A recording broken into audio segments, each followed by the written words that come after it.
Okay. Looks like I'm on the screen. Hey, if anybody's out there, I got a couple of people there. Hey, give me a shout out if I'm doing a mic check. Is this thing working? I can't tell. I'm just sitting here talking to myself. So if somebody can chime in, let me know that I've got a mic check going on. I'd appreciate it. It's normally the first order of operations for me. Three of us are here. Where is the captain? Ron, I'm here. I'm glad you made it, Ron. All right. I'm the captain now, Jim says. Stoker, welcome back, Stoker, from Ontario. Am I correct? I think I remembered that correctly. All right. Mic check. Good. Excellent. Radioactive. Boy, am I glad you're here today. Am I glad you're here today? So, oh, wow. What a nice little crowd. Ron's here. Jim's here. Stoker's here. Radioactive's here. I love it. I'm here. What am I? A couple minutes early. I did my mic check. Got everybody. Trying to remember everybody. A couple of them on here obviously are easy to remember. I am running late. So let me explain quick. Oh, mic check is okay. Thanks, Ron. So my wife's truck, I just bought it for her last year, and it's got a recall on it for something that we don't even use, but it was one of those things that she wanted to get taken care of, but she had to work today. So it's like I made an appointment. This was like a month ago. Actually, I made the appointment before I started doing these lives. And then come to find out, the appointment, which I'd been waiting for 6 weeks or whatever it was, happened to be pretty much right smack dab in the middle of my live time. And I wasn't about to postpone when I've been waiting for 6 weeks. So I got back from the dealership with my wife's truck. So that's why I'm running late. I told my wife last night, I said, I'm thinking about maybe I should just cancel my live. And boy, she got a little miffed. She said, you have a commitment. And I'm going, yeah, you're right. I got a commitment. I can't do that. So anyways, there's the quick 2-cent nickel tour of why I'm late. I don't have an excuse. I have a reason. Oh, right on. So what are we up against here? We are 2:00 sharp. So, hey, everybody. Oh, and we got North Dakota Carnivore. Hey, Cap, what's up? Hey, so North Dakota. I'm gonna go out on a limb here and say that you're from North Dakota. I love finding out where people are from. And I've got a real good clue on a few of you. I know a few of you. North Dakota Carnivore Lance, I'm going to say you're from North Dakota, but I'm just trying to put 2 and 2 together here. But welcome. So this is what I've dubbed the Captain Carnivore Campfire chat for Friday, which is nothing more than me sitting around. I don't have a campfire. I do have a little one that's 3D printed sitting up on the wall. Yeah, a good guess. You're right. Hey, thanks a lot. Yeah, I'm Southern Ontario for Stoker, Ontario, Canada. Look at it. We're coming in from all over the place. I love it. So campfire chat. What's that all about? It's just me sitting here chatting about myself, some past history, some old fond memories. The first thing on the docket is I had an absolute epic comment by somebody that's in the chat right here. Radioactive 889. Bless your soul. I reached out to this person.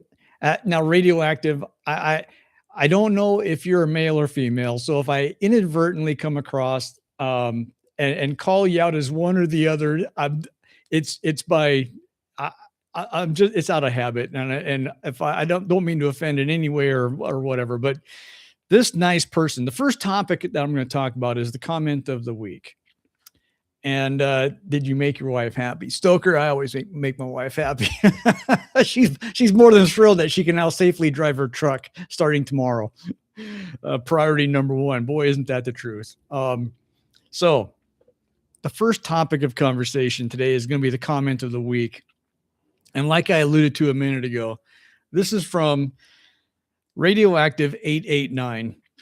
And Radioactive 889 and I'm going to quote it verbatim, was a response to one of the videos I put up recently.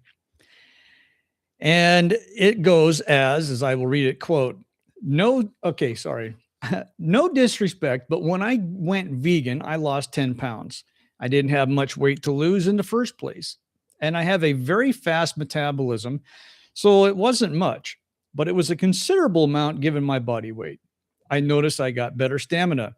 I was able to gain strength faster. And I also noticed I started feeling better mentally and emotionally, less stressed and drained. Overall, I think dietary effects depend on many things, but good for you.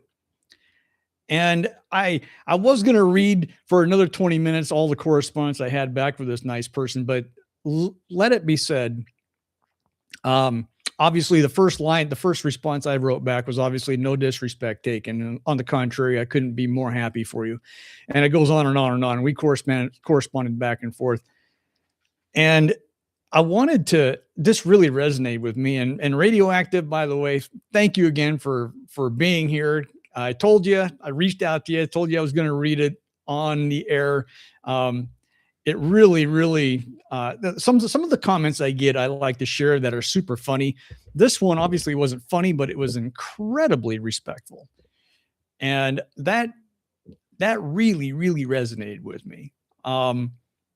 Because this particular space, this carnivore lifestyle space, or the vegan space, or any niche space that you might be in, oftentimes you encounter people that, they do things differently. And yet occasionally you run across people who don't see eye to eye and darn near take it personally. And I'm not that person. This comment made my day. It made the whole damn week, because here I'm talking about it. Because there's a level of respect that I have towards everybody. And when I get it back, like what you did here on this comment, it really resonated with me. I love it. Just because we don't do the same thing, for heaven's sake, doesn't mean that we can't have a ridiculous amount of respect for each other and everybody else. So that was my comment of the week. Shout out to Radioactive 889. So what do we got here? Even there you go, Stoker, right? Eating a clean diet, even vegan. Cutting processed food is the best start. You guys are kicking it for me here. I love it. Yeah, and I'll Radioactive. I'll probably call you out for the rest of these lives as an example of proper human behavior towards our fellow person. Literally, it's the mantra of it's ingrained in me. I'll give you a quick backstory. So I'm really big on being polite. Ask anybody that knows me. Jimmy knows me, Ron knows me. Now you guys know me. Stoker, you know me probably at this point. You see me a few times. I'm really big on being polite. So I'll give you a quick story. I have a stepson, my wife's only son, and he's mentally challenged, and he's in his early 30s, and he needs in-home care and all this kind of thing. So he has multiple caregivers, and he's under constant monitoring, so to speak. So we go and visit him every week. And I raised him since he was about 5 years old. And so he calls me dad. I'm the only person that he knows as dad. So he calls me dad. So we're up visiting. We go up there. We go to where he's at every Sunday at noon. And so the nurse, he's got nurses and he's got all kinds of people up there. And one of them came by and says, boy, he sure is and this guy, he's standing right next to me. And one of these people comes up and says, boy, he sure is a polite young man. And his name's Brandon. Brandon looks at me and he says, yeah, my dad taught me how to say that when I was young. It's like, okay, that's influence right there. But it's I try to be kind to your fellow person. That's what I got to say. Oh no, Jimmy, what do you mean? Oh no, you got to go or something? What's up? Don't oh no me. That's not good. So that's my little, I got the comment of the week out of the way. Like I said, I'll probably bring that one around every once in a while. So right on. Yeah, exactly, Ron. Yeah. It's a, this may be a carnivore channel, but you might soon realize that, it's a lot more than a carnivore channel. A carnivore, a matter of fact, that my whole premises for where I'm taking this channel is more about what I just got done talking to you about. Learning, spending more time learning about yourself and your own routine and your own ambitions, and learning about what's important in your life and all these things that really, for me, being a carnivore is just an aspect of it. I don't lump it all in as something that I've accomplished all of a sudden since I became a carnivore. That's not the way I'm looking at it. Well, fantastic, Stoker. There's one more victim in the world. You relate to me. I appreciate that. I really do. I really do. Oh man, let's see here. Let's see if I can. I make all these notes like I try to pretend like I'm sticking to them here. But so I've talked about it before on prior live episodes. I like to recount some old fun family memories, and I've already talked about before, and I'll touch on it again. How strong it is, how opinionated I am towards the fact that it's important to create fond memories with other people, doing memorable things and all this kind of stuff. And last week I told a funny story about my dad on a fishing trip, which is great. But this week I've got a memory with my mom, who's still with me, 84 years old, lives on a homestead by herself. She's you wouldn't believe me if I told you of what the woman's been able to do. So she's an old homesteader, and I grew up on a homestead. But anyways, one thing that we did religiously every year, without fail, since as long as I can remember, was we made homemade root beer. Now, obviously, this is not a carnivore related topic, but it really is when it comes down to my carnivore channel related topic. So this was something that happened in the summer when it got the first few days that it got hot out. That's when I knew it was time for making root beer. And we only did it once a year because it was a special activity. And it was just something that my mom and I did. My sister, she probably did it when she was younger because my sister's older than me. But my memories are of these things that I did with my mom every year, once a year. And I look forward to it. You can only make so many bottles of root beer, and you drink them damn near as fast as you can anyway. So it's a pretty short-lived thing. But the making of it, the process, the preparation, the whole entire thing. And of course, mom's giving you all the attention and everything. So, I mean, as a little kid, I'm 5, 6, 7 years old, and we did this for many, many years. It is something that I will cherish for the rest of my life. And she had a great time too. But there's something about the story that I had to write it down so I wouldn't forget the next time I see my mom. And I see her about every month and a half, 2 months, because it's a long trip.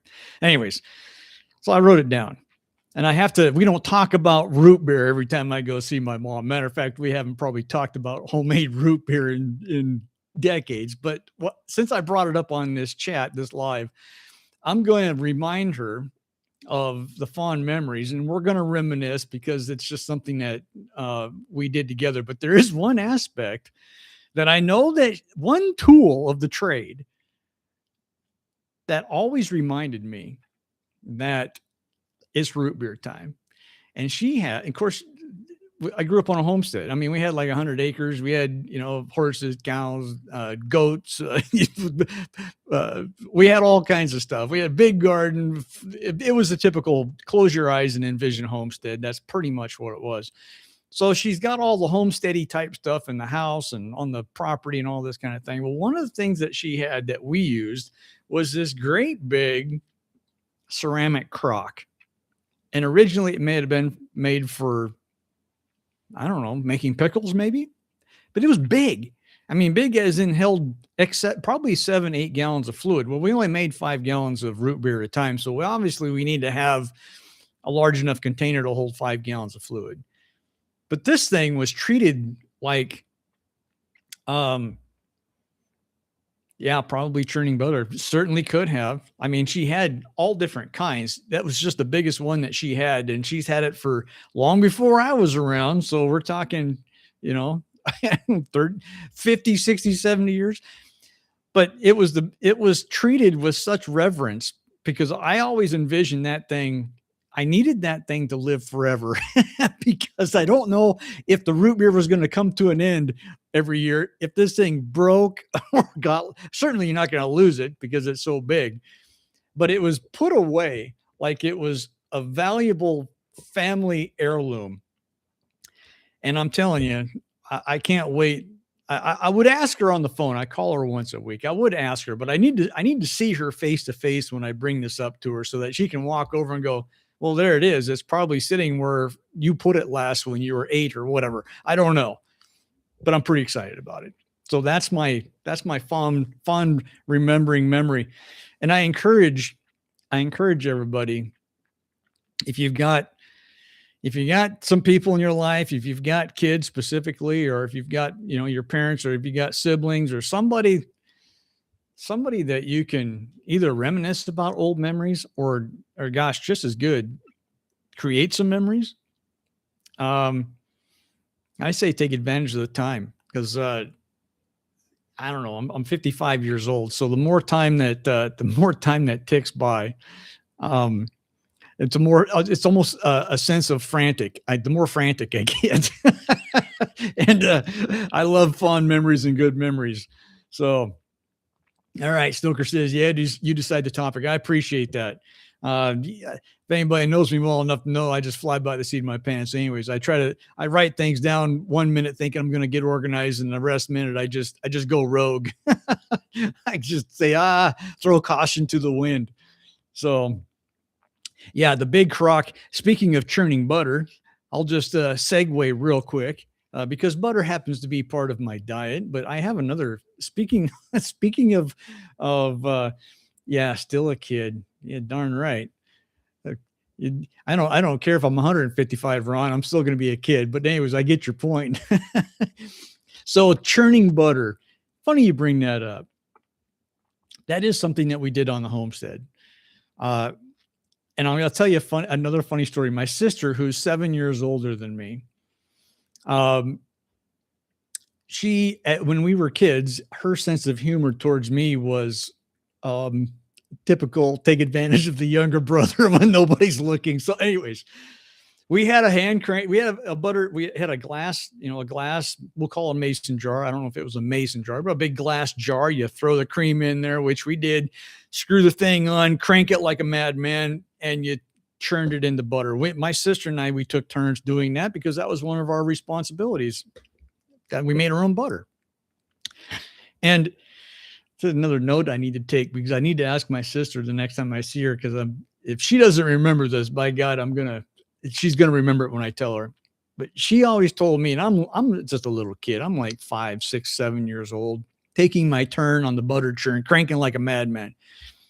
And I remember her vividly reminding me, Luke, don't turn it backwards. You turn it backwards, you're going to turn the butter back into cream. We're only turning this thing one direction only. And of course, I'm like, oh, yeah, well, that's serious business, So for all those years of cranking butter from cream, not one time did I turn the handle the wrong way, because for heaven's sakes, if you're going to put that much effort into making a pile of butter, you don't want to go backwards in your progress. But anyways, that's a quick segue story that I since Stoker brought up the butter churning for the crock that we had, which could have very well been. So anyways, what else do I got here? I'm rambling now.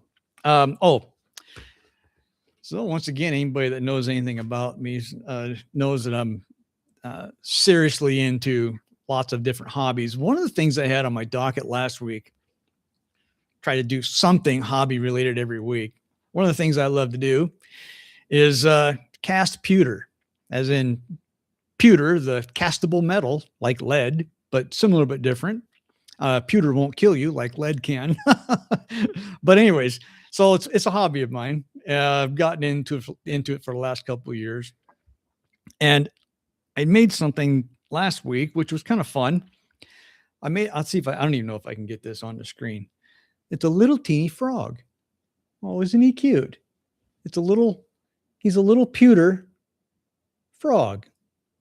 Oh, isn't he adorable? So what I did was I got on my razzle dazzle 3D printer and I 3D printed a little model. And then I thought, well, now I need to make a mold.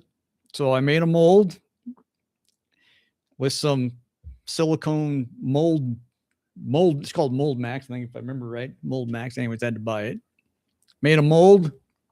All this whole entire process. Pop the plastic piece out. Heat up some pewter. Pour it in. Bada boom, bada bing. I got myself a little pewter. I haven't cleaned them up. But what do I need a pewter frog for? I don't. That's the beauty of it. I don't need it. I just love doing it. I mean, I've got all kinds of crap. I got stuff up here on the shelf that I made out of pewter. I got, it's a sickness, but it's a fun hobby. Only takes me a couple minutes and then I get it out of my system and then I'll come back and make some other things later. So radioactive, always wanted to do that. Where do you buy your pewter? I don't know if if you spelt that right. Well, it's close enough. I get it. So what I did, I mean, you can go old school and go, if you know pewter when you see it, and I'm talking like pewter cups, plates, dishes, because it was an old time fashioned way of making old school dinnerware, basically. Yes, it is kind of like a lily pad, kind of. Yep. So you can go to secondhand stores and sometimes you can find it. It's not as easy as that the people on the YouTubes will tell you that it is. I've tried, never found any pewter. I suspect if I ever did, it would probably, I'd have to sacrifice an arm or a leg or something. So I end up just going on to Amazon and still sacrificing an arm and a leg. There's nothing cheap about it. But I think I bought, oh gosh, I'd have to go look. I think I spent $40 for, no, I know. I'll give you a real rough idea. It came out to be $2 an ounce. And what does this guy weigh right here? I have a scale. Hold on a second. I'll tell you. I got a scale right here. Let me put it on here. I'll tell you how much my little frog cost me. Let's see here. In ounces, this little guy weighs 1.4 ounces. So it's like $3. So this little guy cost me $3 in metal. And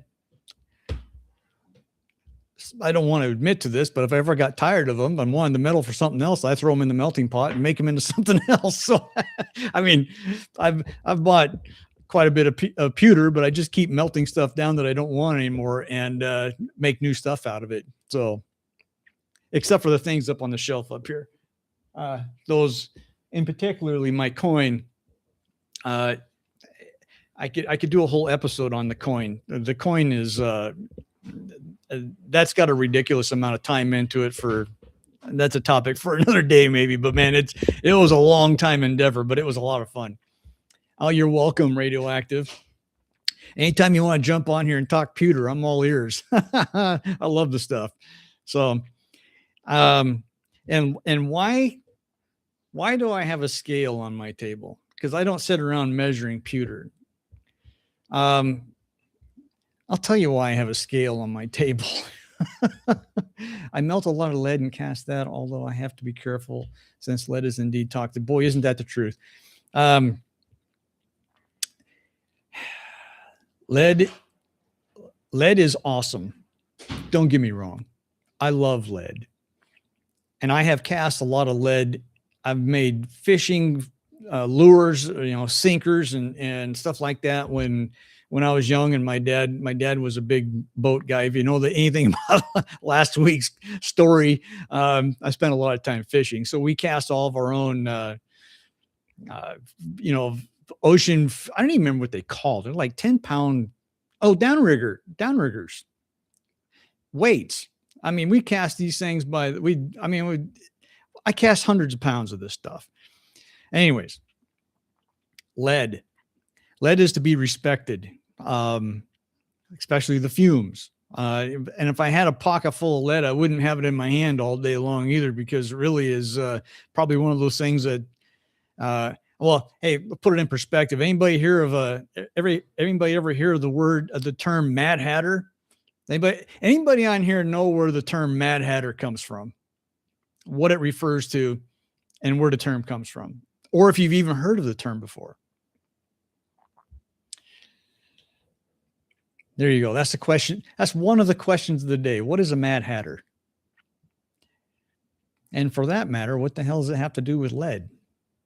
Which I'll explain unless somebody can come up here. Is everybody Googling at the same time?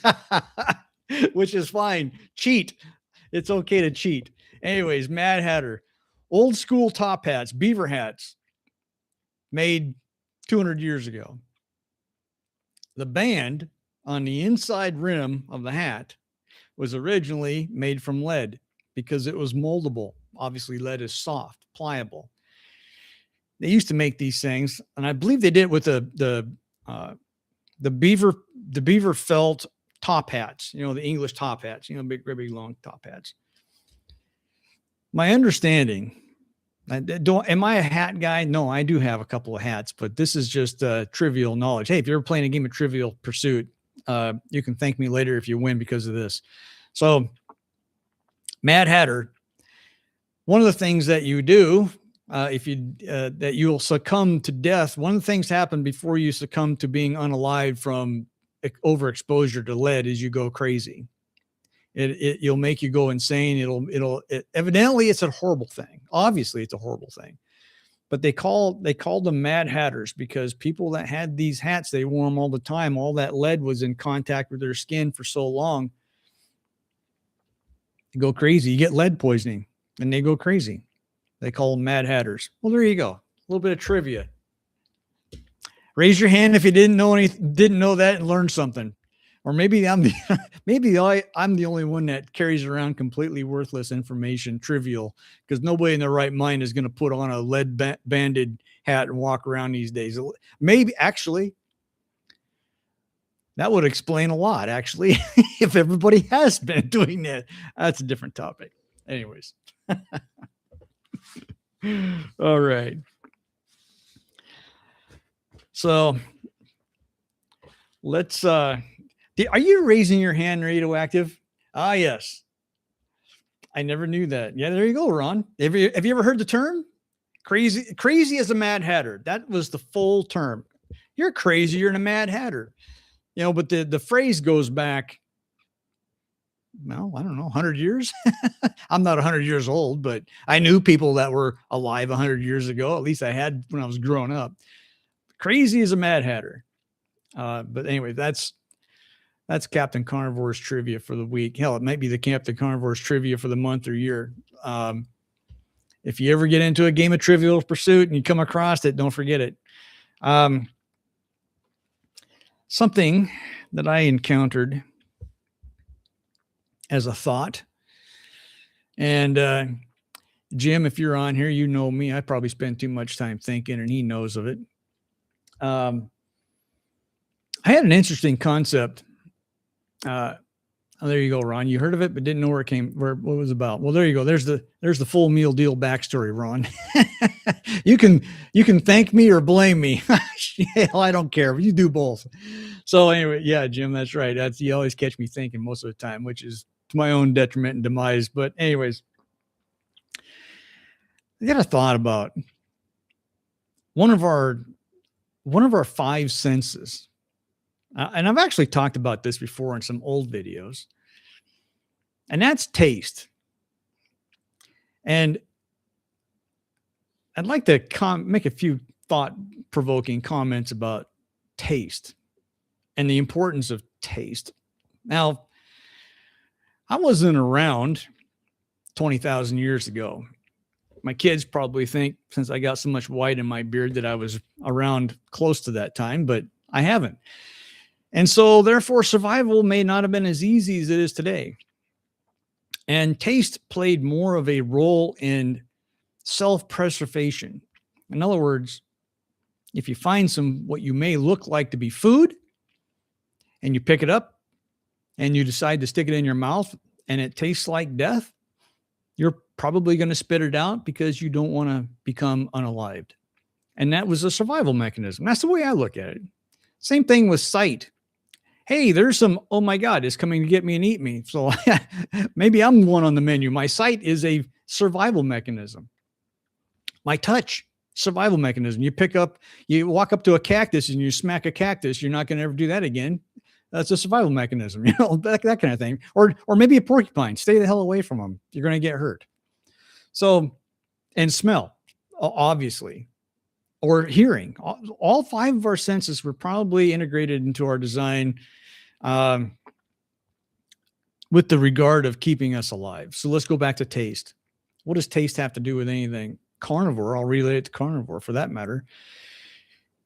I eat nothing but beef, bacon, butter, and eggs. And what has that done to my taste? That really hasn't probably done anything except exemplify the things that I can eat, the flavor of things that I do eat occasionally that are not completely carnivore. Might even give you an example. I'm drinking a cup of coffee right here. Coffee's not carnivore, and I don't care. But the taste is, if I eat something, I'll give you an example. My grandson comes out this morning and he says, Grandpa, he says, can you make some of your homemade spaghetti this weekend? I says, yeah, I got your back, buddy. So he's looking forward to my homemade spaghetti. I don't eat my own homemade spaghetti, but I do taste it because it's an obligation to my grandson. I got to make sure that he's getting what he's expecting from my spaghetti. But I don't eat my own spaghetti anymore, but I do taste it. And it's like getting slapped in the face as far as the flavor experience. So, but what does that mean for everybody else? We don't use our taste as a survival mechanism anymore. I don't think we do. Could we? Yeah. If you take a bite of something that is vile and disgusting, I wouldn't suspect that you're going to swallow it. Your body's going to refuse that action. You're going to spit it out. That's what you're going to do. So that's primal. That's like instinctive. That's your body going, I'm still in charge here. But what happens to the people, or in me, everybody really, when we just eat just for the taste? Just for the taste. What is it in the food, or what food is out there that is readily available that has unbelievable good taste to it? Dare I say almost all of it? And if I might stand up on my carnivore lifestyle soapbox for a minute, I refer to the food with quotations around it because I've done an elimination diet, gotten rid of a lot of things in my life that, including alcohol, by the way. Thank you very much. I've done an elimination diet and got rid of almost everything with the exception of my coffee. Sorry, I'm still going to drink coffee. And it's good. So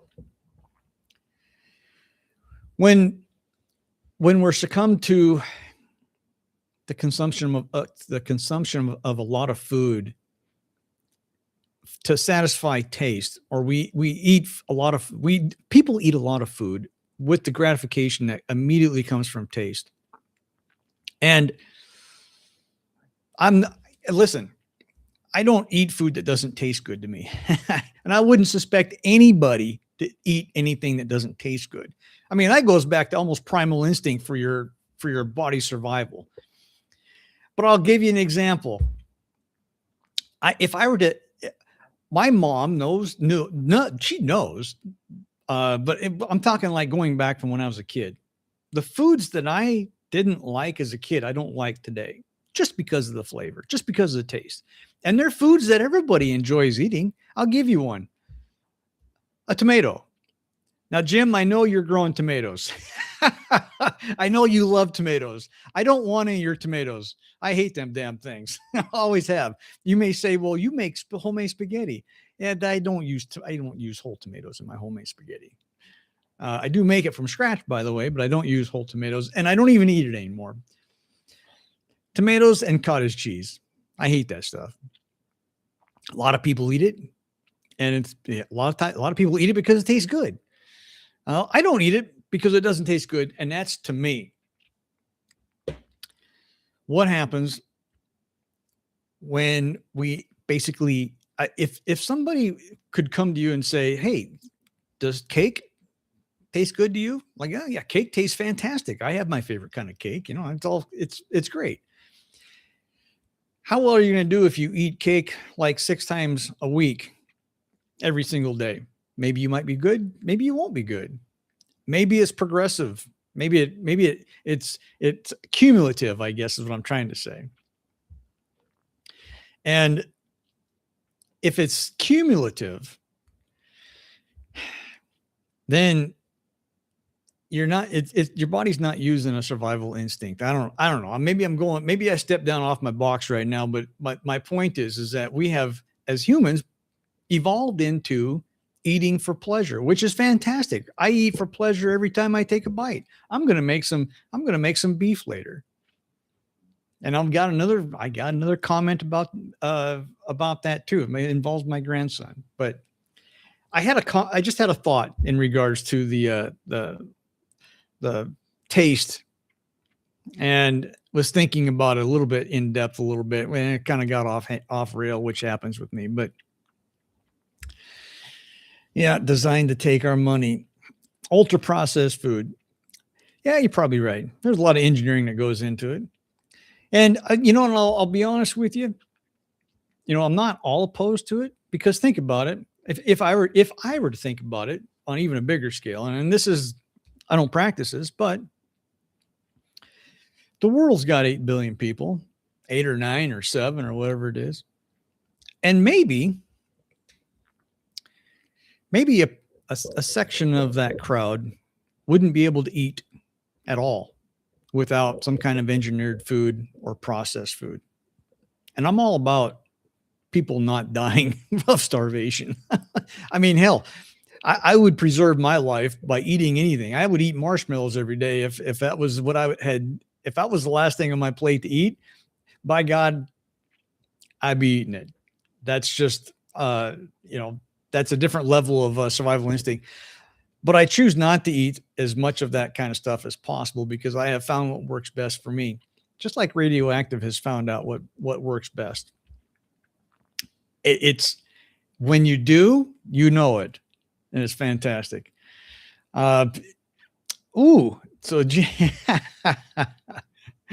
picked up a half gallon of heavy cream for a particular quote unquote project. I can't wait. Can't wait to hear about it.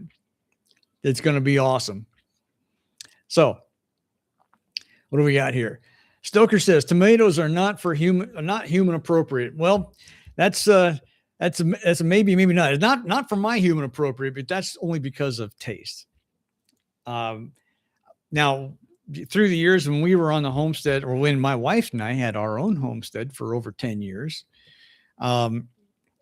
she enjoyed tomatoes. So I grew tomatoes for her. Not very many. It was like I wasn't going to take up all my garden space, making her, 5,000 pounds of tomatoes when she only ate 3 a year. But I did grow them occasionally. Oh, Jim, you're personally don't take offense to that. Oh, more coffee. I sit here, my grandson, I told my grandson, be quiet because Grandpa's doing a live.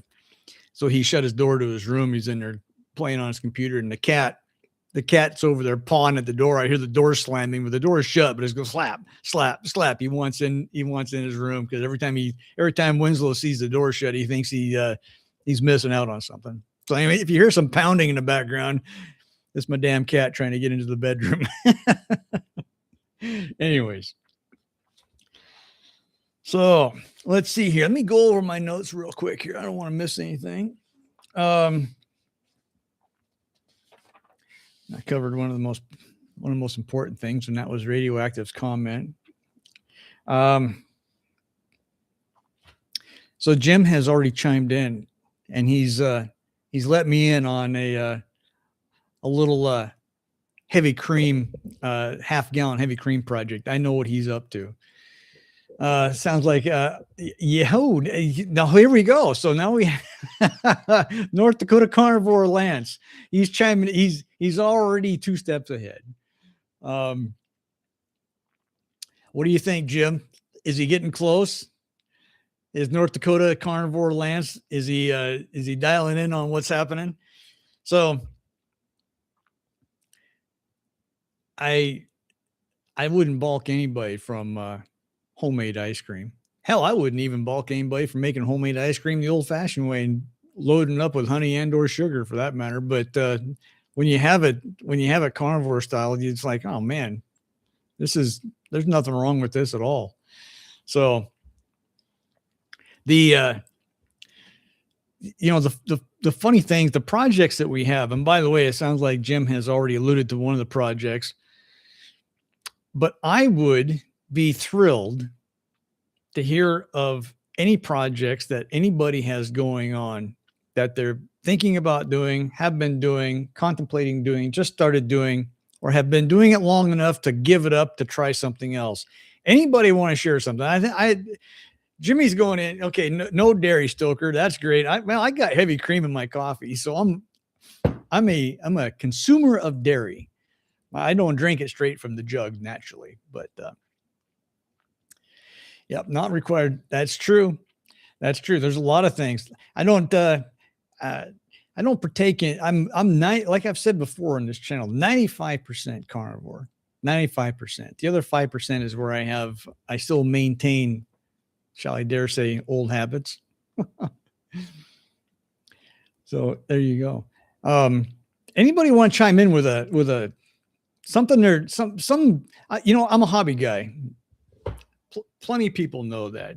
Everybody, 1 or 2 more lives down the road, and then everybody that ever shows up to one of these things is going to get continual an onslaught of commentary from me talking about all my hobbies. I got a lot of 3D printed crap up here. Obviously, I haven't 3D print. Well, I did 3D print the original copy of this little fella right here.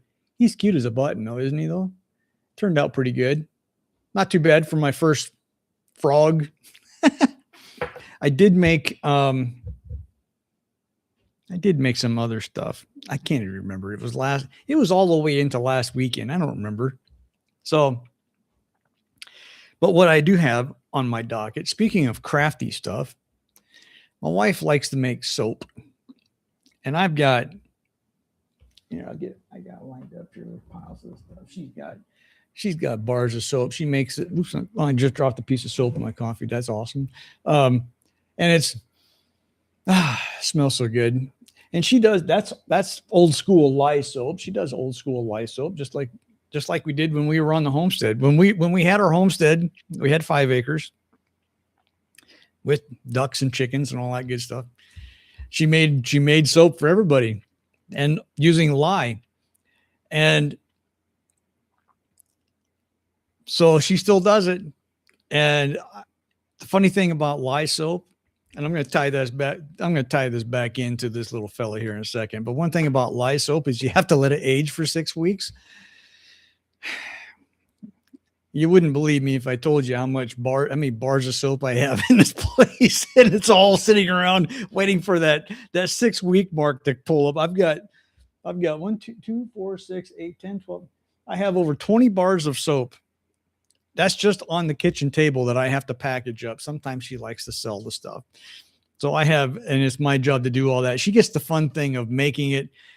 I get the fun job of finding out where to store it for 6 weeks. I got some on the shelf up there. I got some back over there against the wall. It's a sickness. It's a sickness. So What does that have to do with the toad here, or my little frog? She is working on some custom designs for bar soap, to where she wants me to cast these little guys with soap so that she can make little custom bars of soap with little figurines. That was the original plan for this. Then I thought, you know what? I'll just take that mold and dump some hot pewter in it and see what happens. So, which means I have to make another mold, because hot pewter on silicone mold isn't healthy for the mold. I could probably do it 1 or 2 more times. So now I need to make another mold for my wife. But that's where these little guys come in. And I've got all kinds of stuff. I got little teeny cowboy hats to make, little cowboy boots. I got a little acrylic dragon right here I made last week. I made him in acrylic. I thought about making him in pewter. Anyways, guys got to have hobbies. We have a local place that sells dairy. Farmers market tomorrow, and they will be there. So I will do raw ice cream with cinnamon or vanilla with no sugar, just heavy cream. And you're in North Dakota. That's way too far from where I'm at. That sounds awesome. Oh man, that sounds awesome. I say kick into high gear with the homemade ice cream. Ron turned me on to that months ago. So when I first learned about, we'll call it carnivore ice cream, and I learned it from Carnivore Ron, who is right here in the chat. I'm assuming you're still here, Ron. So you're to blame for this in regards to my new addiction to carnivore ice cream. I didn't even know it was a thing. I watched one of his videos on his channel. By the way, go check him out, Carnivore Ron, Carnivore Lifestyle. So I saw this guy making homemade ice cream with like 4 ingredients and basically no sugar, uses allulose. I didn't even know what the hell an allulose was. Now I have like 5 pounds of it at a time. I use it. And so I made some, and I thought, whoa, this is good. This is good stuff. And I've been making it ever since. Got some in the freezer right now. So it looks like, yep, you use allulose as sugar. And you turned me on to that, buddy. So now I use it too. You've explained the science behind it to me. And I'm telling you, Ron, you did a great job explaining it. So my lack of understanding has nothing to do with your ability to explain the details. I don't get it. I don't understand it. I don't understand body metabolism. I don't understand metabolical rate. And it's not that I'm incapable of understanding, it's that it doesn't matter to me. To be brutally honest, it doesn't matter to me. As I've said before in some of my videos, I'm a results individual. If it works for me and I get positive results, that's the important part to me. Oh, well, you're learning about North Dakota. Used to go good on allulose. Now she's getting a rash from it. Bummer. Well, that's what we do, is we learn what works and what doesn't work, one way you know what that is? And this is me spitballing from my angle here. That sounds like somebody's body giving them a signal. And when our bodies give us a signal, could be something that it could be a reoccurring thing that happens immediately, or it could be an accumulation, and finally your body gives you a signal and says, listen, this ain't working out. When it gives you the signal, pay attention to it. That's what I say. I mean, that's what it's there for, right? Put your hand on the stove. You're going to get an instant signal to burn the hell out of it, especially if the stove's turned on. So it's a signal. Don't do that again. Stop doing that. And so when it comes to food, carnivore lifestyle, is it for everybody? Maybe not. Who am I to say? I can't tell you that it is. Can't tell you that it isn't. But you find out some people, okay, for example, my cup of coffee here, let me take a drink. Some people would say, I can't do coffee, or I don't do coffee, but let's say you can't. say you have an aversion to coffee for whatever reason you don't like the taste, or it doesn't matter. It's not in the cards for you, which is great. That's fine. Maybe you get a stomach ache. That would be your body giving you a signal right away. Like, ain't going to work, buddy. Ain't going to work. You need to stop doing that. So what do? If you're listening to your body signal, you stop doing that. And that's how I solve these little issues and problems. I mean, really, I try to look at, Jim knows me well enough to know also is that when I'm trying to problem solve, and he knows me, that's all I do with my life is solve problems. It seems like I always start with the simplest and the easiest, almost like the path of least resistance. There's no sense in overcomplicating an issue or a problem, or there's no sense in addressing a problem or an issue with an overcomplicated solution. When it comes to diet or lifestyle, I mean, you can make it as complicated as you want. Everybody's got the freedom to do that. Matter of fact, if that's what you want to do, you got my full support. That's the whole point of this. That's the whole point. But if you're trying to solve a particular problem, and we'll just use carnivore as a lifestyle, and I'll get back up on my soapbox because by God, this is a carnivore channel.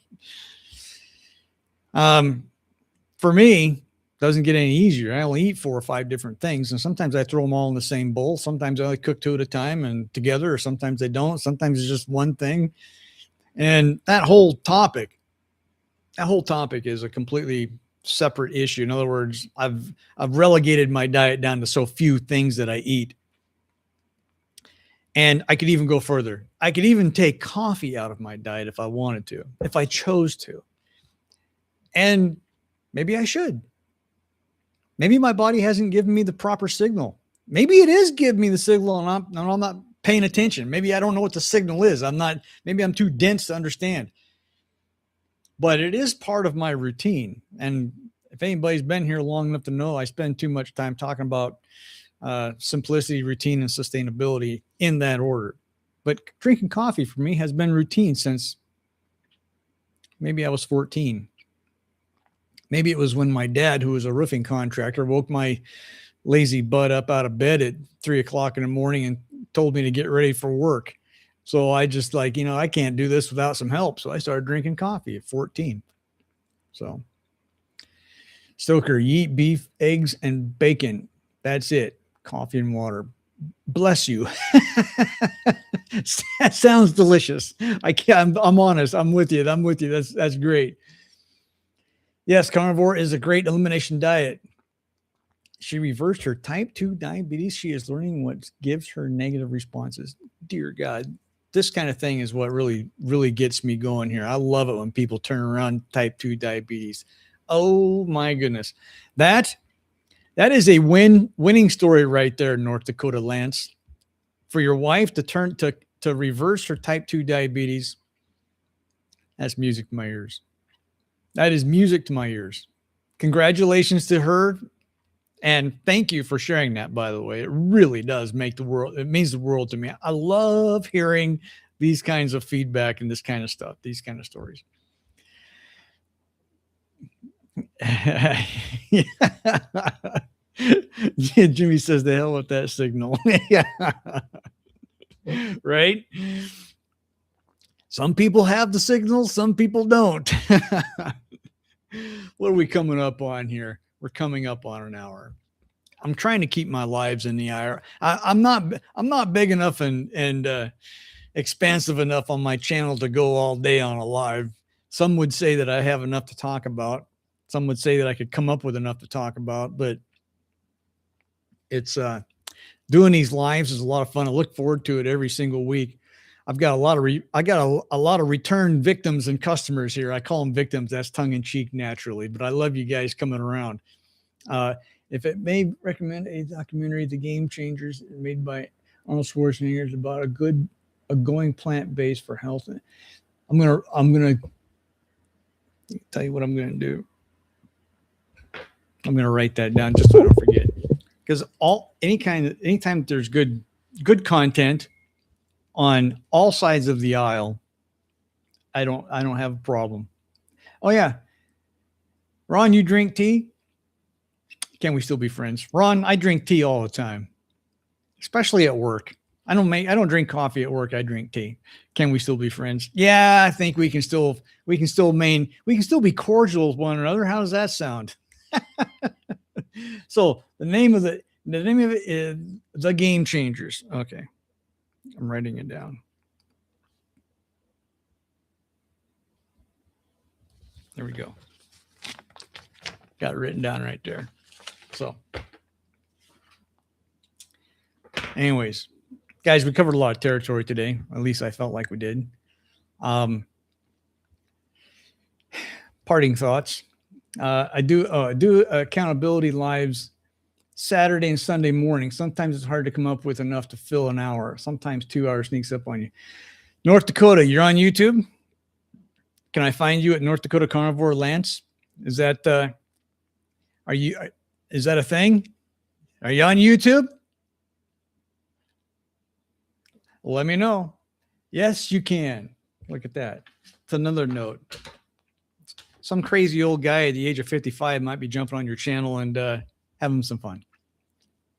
Is the channel North Dakota Carnivore? Is that what the channel is? That way it'll make it easier. I don't click on somebody else's channel and make an ass of myself. Yes. Okay. North Dakota Carnivore.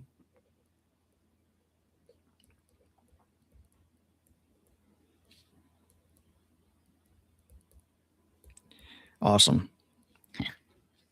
I do enjoy other people's content too. The support the support that I've gotten is phenomenal. You guys on here, the channel, all the comments I get, they mean the world to me. And thanks for this and thanks for letting us know the change. Yeah, you know what? You're welcome, Stoker. That was unavoidable. I had to make my wife happy. Had to take her truck in. Well, you know what? She ended up taking my truck. So I was like, so she says, hey, my truck's like twice the size of hers. So the first thing she said, I got her off to work this morning. And she says, can I even drive this thing? I said, well, you drove it before we bought your truck. And she says, this thing's huge. You'll be fine. Just don't run into anything. So I ended up taking her truck, which felt like I was in a little Fred Flintstone car or something. It's about half the size of mine, and I don't even drive a big truck. But anyways, yeah, I had to have a change of schedule. Happy wife, happy life. Yeah, no doubt. That is the truth. So, anyways, guys, parting thought. Number one, go make some memories. Go make good memories, by the way. Let's be specific. There's plenty of people out there that are hell-bent on making piss-poor memories. Let's not do that. Let's make good memories with friends and family. Just subscribe. Yeah, there you go. Yeah, good job, Ron. I'm going to do that too as soon as I get the hell off of here and go. I got to make myself some of my one meal a day. Parting thoughts. Number one, make some memories. Make positive memories. And you don't have to be frantic about it, but don't waste too much time thinking about it, and make spontaneous memories. Those are the best ones. Come up with some family traditions. If you have kids, and I know some of you do, some of you don't, maybe you've got nieces and nephews, little cousins or whatever. These little crumb munchers, these little curtain climbers, as I used to refer to them as fondly, they tend to remember amazing things. My grandson, who's 14 years old, I occasionally remind him of some of the things of when he was just a poopa, just a little baby grasshopper, and then he'll reminisce. My stepson Brandon, who's 33 years old. And I got to be careful when I reminisce about him, because he'll want to talk about it for 6 hours straight. But nonetheless, fond memories. It's important. It's what provides us, dare I say, it's what provides us eternity. and I'll explain. I have incredibly fond memories of my dad, who's been gone for over 20 years. And the man lives forever with me. But he lives forever with some of the funny stuff that he did, some of the funny things he said. The man wasn't perfect, and I probably gave him more of his gray hairs early on because I was not a perfect son.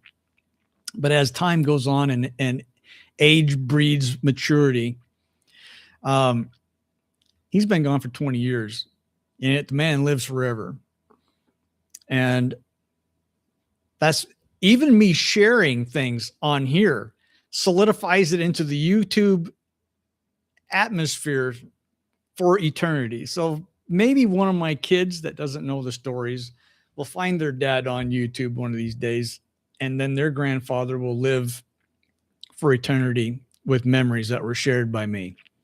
So make the memories, get out there. Lastly, the world's a hellhole. You can pay attention to it or not pay attention to it. I know enough to know that things are crazy. Focusing on it, in my humble opinion, my most humble opinion, is focusing on things that you don't have any control over or don't have any influence. And there he goes. Luke's going influence and control again. Well, I'll say it in every video because it's important. You can spend all the time in the world thinking about what you want to do or what you think that you have control of doing on things in the world that nobody has control over or any influence over. And what does that do? It makes you waste a lot of time. And that is a travesty. I would recommend taking some of your time, if not all of it, put it into things that you have control over and influence on: your family, your pets, your hobbies, your church, the people that you surround yourself with. Dive into these situations with some positive influence. And when I say control, I don't mean crack of a whip control. I mean things that you can do that provide happiness for others, that you can control when and where you do them and all these kinds of things. Do these things. We're on borrowed time. Everybody is. Nobody gets out of this alive. Nobody gets out of this alive. So grab the bull by the horns, people. People only truly die when you forget. Boy, isn't that the truth? And you only forget if you stop caring. Radioactive, please come back. I love having you around. I really do. It's important. It's important. It really is. Actually, for everybody. North Dakota Carnivore, I'm going to get on your channel here shortly and subscribe. And you say you have updates Saturday, Saturday and Sunday mornings. And if you're in North Dakota, that means I got to get up a little bit earlier. I'll do it for you, buddy. I'll do it for you. Your wife overcame type 2 diabetes. I'll do damn near anything for you. By the way, congratulations to her and to you too. Jimmy, I know what you're going to do with that half gallon of heavy cream. Don't forget your buddy Luke, right? So you have one of the few channels I subscribe to. I genuinely love hearing these friends. Okay. Well, I appreciate that. I really do. I mean, it warms my heart. I'm so glad you actually came by, because I told you, I asked for permission first, people. I just don't take people's comments normally and just start rattling off here, especially ones with the level of high respect I have for this one. I reached out and asked this person if I could so graciously, basically screenshot the comments so I can print it out and read it out loud, because it was that meaningful to me. So, and Ron, I'll chat with you, very, very soon. Very soon. We do collaboration videos all the time. Check out his channel. I'm on there. We sit around and BS about all kinds of topics. But anyways, did I miss anybody? There's people that had come and gone out of here. Some people didn't chime in, which is kind of I'd love to have every single person that shows up here get on here, raise their hand, say, hey, I'm new here, or whatever. If you're new here, Say something on here. Tell me where you're from. Radioactive. Let me ask you a question. Where are you coming in from? What part of the world? And it's more of a curiosity because I love hearing about, I know that Stoker's from Ontario. Jimmy's down the road, Central Florida. Perfect. Thank you. Central Florida. My wife has spent time in Florida. Hell, my daughter has spent time in Florida. She moved there not that long ago and came back. Jimmy, you're not in New York City. New York City. Get out of here. You are not. So, in Michigan, Ron. Thank you, Ron. That's right. You're in Michigan. By the way, Mrs. Ron, welcome back. Welcome back. So, I'm coming up on an hour, a little over an hour. I'm going to try to keep these at an hour. And by the way, I got lights on either side of me, but they're battery powered. So about an hour, at about an hour and 5 minutes is when the batteries go down. So I expect the lights to go off here any minute. So I better shut it off before the lights do, because it's funny. Anyways, guys, thanks for dropping in. Thanks for letting me ramble on.